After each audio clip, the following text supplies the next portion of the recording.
Some people just have a way of sticking their nose where it doesn't belong, and this story is about a couple who took that to a whole new level. Let me set the scene for you. My family owns a pretty decent-sized cattle ranch way out in the country. We're talking miles from the nearest town, and our closest neighbors are a good hike away. The main access to our property is a long, winding dirt road that we own and maintain ourselves. It's clearly private property, with signs and a cattle guard at the entrance. So, one sunny afternoon, I'm out mending a fence line with my grandpa.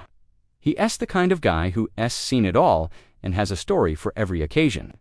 He's tough as nails, but has a mischievous twinkle in his eye.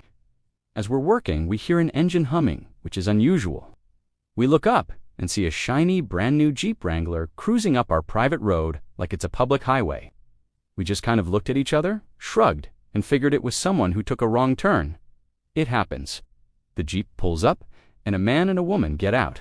They're dressed in matching khaki outfits, looking very official, with clipboards and sunglasses. The man puffs out his chest and says, "Good afternoon. We're from the Homeowners Association." I almost dropped my pliers. I looked at Grandpa, and he had this priceless, confused look on his face. He's lived on this land his entire life, and the concept of an HOA out here is just ... laughable. Grandpa, ever the polite one, takes off his hat and says, "Homeowners Association."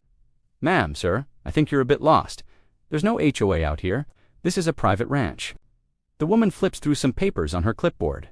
"According to our records," she says, without even looking up, "this area is now under the jurisdiction of the Meadowlands Estates Homeowners Association, and we're conducting initial property inspections. Now, Meadowlands Estates is a new fancy subdivision being built about 5 miles down the main highway. They're the reason our quiet country road has seen more traffic lately. But them having any say over our land, that's just not how it works." I tried to explain, "Look, our property line is clearly marked. You're miles from your subdivision. You're trespassing." The man just scoffed. He pointed at a patch of wildflowers near the road. "Unregulated flora," he declared. "That'll be a citation. And this road, ... it's not up to code. Too much gravel, not enough pavement." Grandpa, who had been listening patiently, finally spoke up again. His voice was calm, but I could see that twinkle in his eye getting brighter. "Son," he said, "I built this road with my own 2 hands 60 years ago. It's held up logging trucks, tractors, and herds of cattle. I think it can handle your little Jeep. Now, I'd appreciate it if you'd turn around and head back the way you came." The couple just looked at each other and smirked. "We have a right to be here," the woman said. "We'll be proceeding with our inspection. We'll start with the condition of your barn." They actually tried to walk past us towards the barn. Grandpa put a hand on my shoulder, stopping me from saying something I'd regret. He just sighed and said, "All right, you do what you feel you have to do. But when you're done, the gate might be a little tricky." They ignored him, spent about 10 minutes walking around, scribbling notes on their clipboards, and tut-tutting at everything from our rusty old tractor to the height of our fences. It was a complete farce. They were on a power trip, playing cops in a jurisdiction they'd invented in their own heads. After their inspection, they got back in their shiny Jeep, looking all smug. The man called out, "You'll be receiving a list of mandatory improvements and associated fines in the mail." And with that, they drove off, heading back down our long dirt road. I turned to Grandpa, fuming. "Can you believe the nerve of those people?" He just smiled. "Patience, kiddo," he said.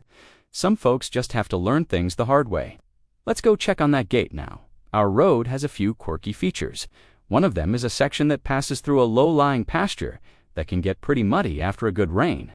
And wouldn't you know it, we'd had a storm a couple of days prior. But the main trick was the exit. We have an old, heavy-duty cattle gate at the end of the road, right before it meets the highway. It's not your typical swing gate. It's a counterbalance gate. There's a big, heavy weight on one end and a long pole you have to pull down to lift the gate itself. It's simple, but if you don't know the trick, it can be a real puzzle. Grandpa and I hopped in his old pickup and took a shortcut across the pasture, getting to the gate well before the Jeep. He didn't lock it or block it. He did something much more clever. He simply disconnected the main pull rope and retied it in a slightly different, non-functional way. To anyone who didn't know the mechanism, it would look like it was just stuck. Then, he grabbed a shovel from the back of the truck and went to work on the muddy patch of road they had to drive through. He didn't dig a trench or anything obvious, He just aerated it a little. Loosened up the mud that had started to dry on top, making it look solid when it was actually a soupy mess underneath. Just improving the drainage, he said with a wink. We parked the truck on a small hill overlooking the road, hidden by a stand of oak trees, and waited. It didn't take long. The shiny Jeep came rumbling down the road, and sure enough, it hit Grandpa's aerated patch. The driver tried to power through, but the wheels just spun, sinking the Jeep deeper and deeper until it was resting on its frame in a glorious mud pit. We could hear them yelling from our vantage point. It was beautiful. After about 20 minutes of failing to get unstuck, they gave up and started the long, muddy walk to the gate, probably to go get help. They got to the gate, and we watched as they tried to open it. They pushed, they pulled, they tried to lift it. The man even tried to climb it, but it was designed to keep 2,000-pound bulls, and so a guy in khakis wasn't much of a challenge. They were completely stumped, defeated. They turned around and started the long, humiliating walk back up our road, covered in mud. As they trudged past the spot where their Jeep was stuck, Grandpa decided it was time to make an appearance. He casually drove his old pickup truck right past the mud pit, staying on the firm edge of the road that he knew was safe. He pulled up next to them, rolled down his window, and gave them his kindest, most grandfatherly smile. Having some trouble, he asked, as if he had no idea. The man was sputtering, too angry to speak, but the woman, looking miserable, finally said, "Our car is stuck, and the gate won't open." Grandpa feigned surprise. "Oh, that old gate. It gets a little sticky sometimes. You have to know the trick." He looked at their muddy clothes and then back at the Jeep. "And this road, it's not up to code for city cars. Too much mud, not enough gravel.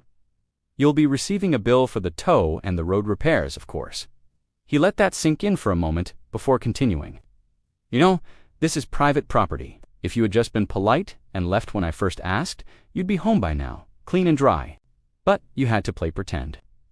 Out here, we don't have an HOA, but we do have a code. It's called Mind Your Own Business and Respect Your Neighbors. You failed your inspection." He then offered them a ride to the main road, which they begrudgingly accepted. He dropped them off at the highway, miles from their fancy subdivision, and told them the name of a local tow truck company that he knew would charge them a fortune. The next day, we pulled their Jeep out of the mud with the tractor. It was a mess. We sent them a bill for the tow, the road damage, and a trespassing fee. They paid it without a word. We never saw our fake HOA cops again. And every time I drive past that muddy patch or use that tricky gate, I can't help but smile, thinking about the day Grandpa taught a couple of power trippers a lesson in good old-fashioned country justice.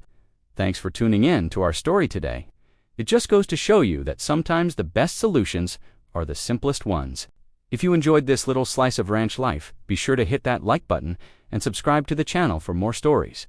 We'd love to have you as part of our community. Until next time, take care.